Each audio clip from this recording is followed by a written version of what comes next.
Magandang araw sa inyong lahat at welcome sa aking channel. Mukhang posibleng magsamang muli sa isang proyekto ang dalawang award-winning actresses na sina Catherine Bernardo at Julia Montes.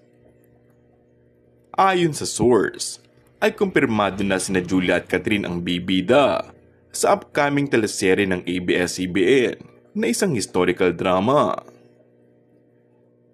Ang kwento umano ay nakasentro sa dalawang kapatid na babae na natagpuan ng kanilang mga sarili sa gitna ng paghaharap ng kanilang ina para sa paghihiganti. At dahil dyan, lalong na-excite ang mga fans at ang ilan sa kanila ay hoping na matuloy ang proyekto na ito.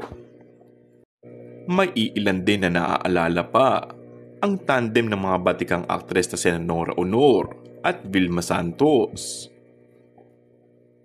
Samantala, ang recent pelikula ni Catherine ay ang revenge film na A Very Good Girl kasama ang veteran actress na si Dali De Leon.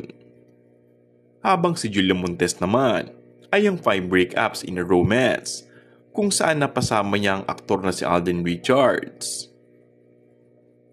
Samantala, unang nagkasama ang dalawa sa Gawin Bulilit kung saan sila nagsimula as child stars.